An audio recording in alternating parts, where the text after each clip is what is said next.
Hello everyone, Ram ई गुरुकुल में आप सबका स्वागत है। दोस्तों, आज हम लोग इंडियन पॉलिटी में अनुसूचियां या स्केड्यूल से रिलेटेड क्विज सॉल्व करेंगे।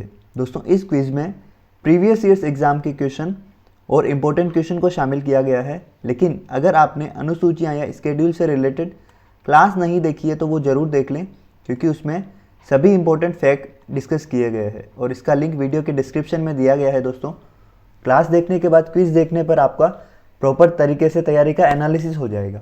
तो शुरुआत करते हैं क्विज। भारत के मूल संविधान में अनुसूचियों की संख्या कितनी थी? ऑप्शन है ए 12, बी 8, सी 10 और डी 6। तो दोस्तों, मूल संविधान मतलब जब संविधान बना था उस वक्त अनुसूचियों की संख्या थी 8, तो इसका आंसर रहेगा बी।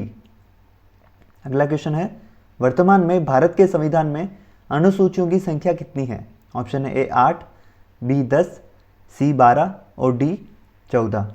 तो दोस्तों, मूल संविधान में अनुसूचियों की संख्या थी 8 और वर्तमान में अनुसूचियों की संख्या है 12, तो इसका आंसर रहेगा सी। अगला क्वेश्चन है, भारत की पहली अनुसूची में किसका उल्लेख है? तो ऑप्शन है ए संवैधानिक पदाधिकारियों के वेतन का, बी संवैधानिक पदाधिकारियों द्वारा ली जाने वाली शपथ का, सी केवल भारत के राज्यों का और डी भारत के राज्यों और केंद्र शासित प्रदेशों का। तो दोस्तों, पहली अनुसूची में उल्लेख है भारत के राज्यों और केंद्र शासित प्रदेशों का, तो इसका आंसर रहेगा डी। अगला क्वेश्चन है, भारत के विभिन्न संवैधानिक पदाधिकारियों द्वारा ली जाने वाली शपथ या प्रतिज्ञान का उल्लेख किस अनुसूची में है? ऑप्शन है ए पहली, बी दूसरी, सी तीसरी और डी चौथी। तो दोस्तों, जो संवैधानिक पदाधिकारी है उनके द्वारा ली जाने वाली शपथ का उल्लेख है वह तीसरी अनुसूची में है, तो इसका आंसर रहेगा सी। अब दोस्तों, बात करें संवैधानिक पदाधिकारी क्या होते हैं? वे अधिकारी या वे पद जिनका उल्लेख संविधान में हो, जिनका उल्लेख संविधान में रहेगा तो वे रहेंगे संवैधानिक पदाधिकारी। मतलब जैसे बात करें एग्जाम्पल राष्ट्रपति।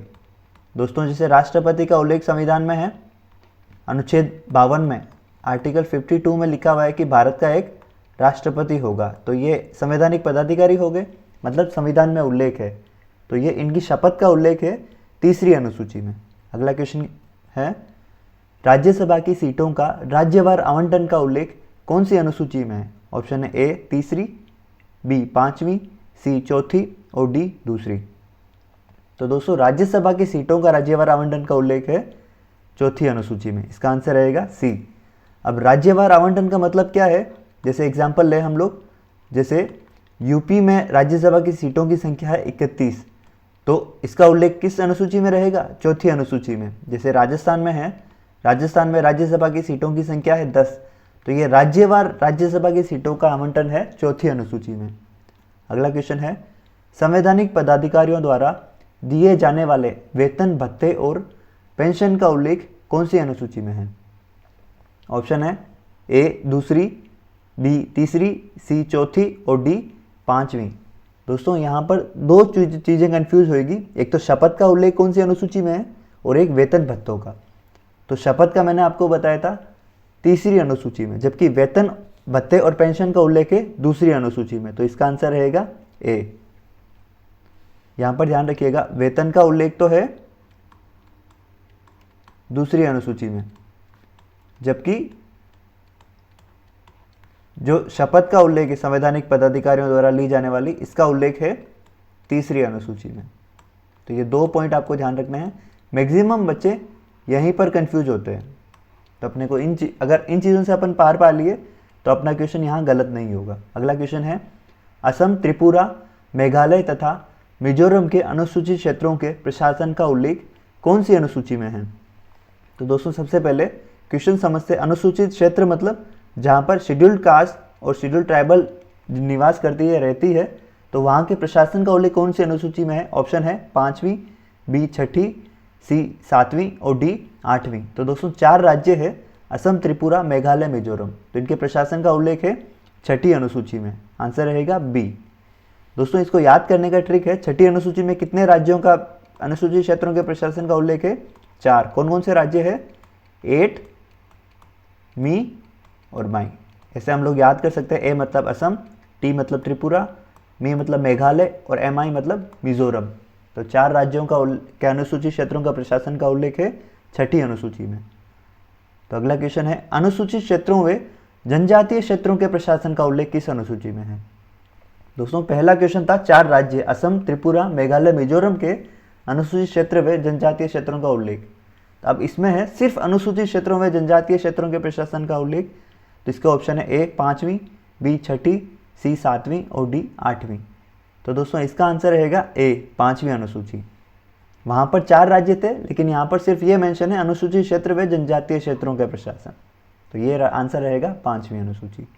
अगला क्वेश्चन है, केंद्र तथा राज्यों के बीच कार्यों या शक्तियों के विभाजन का उल्लेख कौन सी अनुसूची में है? इसके ऑप्शन है ए 5वीं अनुसूची, बी 6ठी अनुसूची, सी 7वीं अनुसूची और डी 8वीं अनुसूची। तो दोस्तों केंद्र और राज्यों के बीच कार्यों का बंटवारा किया गया है 7वीं अनुसूची में। तो इसका आंसर रहेगा सी 7वीं अनुसूची में।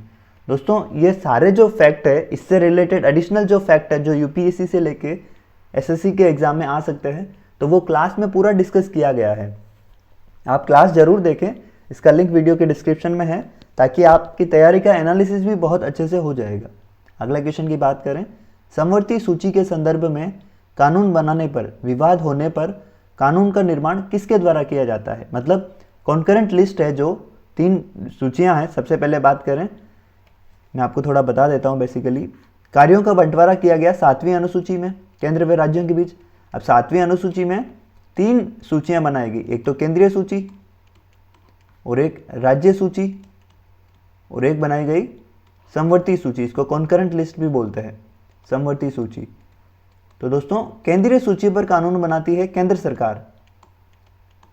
केंद्र सरकार कानून बनाती है केंद्रीय सूची पर, जबकि राज्य सूची पर कानून बनाती है राज्य सरकार। और समवर्ती सूची पर कानून बना सकते हैं दोनों, लेकिन विवाद का विषय होगा, इस विषय पर विवाद होगा तो पावरफुल रहता है केंद्र। तो इस विषय पर कानून बनाएगा विवाद होने पर केंद्र। दोस्तों इसका आंसर रहेगा आपके ए केंद्र सरकार। आगे हम लोग नेक्स्ट क्वेश्चन की बात करें, राज्य सूची का कोई विषय है यदि राष्ट्रीय महत्व से संबंधित हो तो कानून कौन बनाता है? तो दोस्तों जैसे मैंने आपको बताया कि राज्य सूची के विषय पर कानून बनाती है राज्य सरकार, लेकिन अगर वह राष्ट्रीय महत्व का हो जाए, मतलब नेशनल इंपॉर्टेंस का हो जाए, तो उस पर कानून कौन बनाएगा? ये आप आसानी से समझ सकते हैं। ऑप्शन डिस्कस करते हैं, ए सर्वोच्च न्यायालय, बी संसद, सी राज्य विधानमंडल और डी इनमें से कोई नहीं। तो दोस्तों राष्ट्रीय महत्व का हो गया, मतलब पूरे देश के लिए बहुत इंपॉर्टेंट हो गया, तो उस पर कानून बनेगा संसद के द्वारा। तो इसका आंसर रहेगा बी। अगला क्वेश्चन, विभिन्न भाषाओं की संवैधानिक मान्यता का उल्लेख कौन सी अनुसूची में है? ऑप्शन है ए 7वीं अनुसूची, बी 8वीं अनुसूची, सी 9वीं अनुसूची और डी 10वीं अनुसूची। तो दोस्तों जो विभिन्न भाषाओं को संवैधानिक मान्यता दी गई उसका उल्लेख है 8वीं अनुसूची में। आंसर रहेगा बी। अगला क्वेश्चन है, मूल संविधान में 8वीं अनुसूची में कितनी भाषाओं को संवैधानिक मान्यता दी गई थी? तो 8वीं अनुसूची में संवैधानिक भाषाओं को संवैधानिक मान्यता देने का उल्लेख है। अब कितनी भाषाओं को दी गई? मूल संविधान मतलब जब संविधान लागू हुआ। तो ऑप्शन है ए 12, बी 14, सी 16 और डी 22। तो दोस्तों मूल संविधान में 14 भाषाओं को संवैधानिक मान्यता दी गई थी। इसका आंसर रहेगा बी। अगला क्वेश्चन है, सिंधी भाषा को 8वीं अनुसूची में किस संविधान संशोधन द्वारा जोड़ा गया?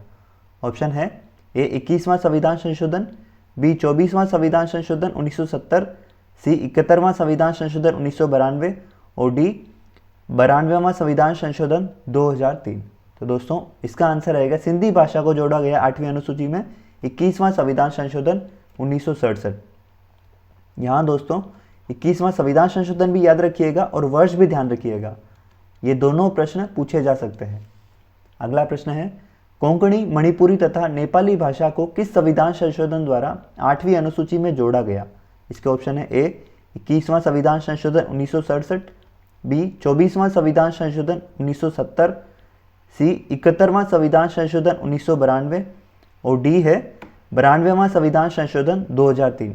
तो दोस्तों 3 भाषाएं हैं, कोंकणी, मणिपुरी तथा नेपाली। इनको 71वां संविधान संशोधन द्वारा 1992 में जोड़ा गया। तो इसका आंसर रहेगा सी। दोस्तों ये क्वेश्चन एसएससी के एग्जाम में कई बार पूछा गया है 3 भाषाएं। अब याद रखने का तरीका क्या रहेगा, इसकी एक ट्रिक है नमक। तो नमक मतलब नेपाली, मणिपुरी और कोंकणी। तो नमक से आप ध्यान रखेंगे 3 भाषाएं, और 3 भाषाओं को किस संविधान संशोधन द्वारा जोड़ा गया, तो वो रहेगा 71वां संविधान संशोधन 1992। तो ये नमक ट्रिक से आप 3 भाषाएं ध्यान रख सकते हैं। 21वां संविधान संशोधन द्वारा 1967 में सिंधी भाषाओं को, सिंधी भाषा एक ही भाषा है, इसको जोड़ा गया 21वां संविधान संशोधन द्वारा।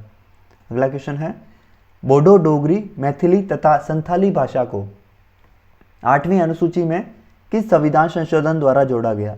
ऑप्शन है ए 21वां संविधान संशोधन 1967, बी 24वां संविधान संशोधन 1970, सी 71वां संविधान संशोधन 1992 और डी 92वां संविधान संशोधन 2003। तो दोस्तों 4 भाषाएं हैं, बोडो, डोगरी, मैथिली, संताली। इन भाषाओं को 8वीं अनुसूची में 92वां संविधान संशोधन द्वारा 2003 में जोड़ा गया। तो इसका आंसर रहेगा डी।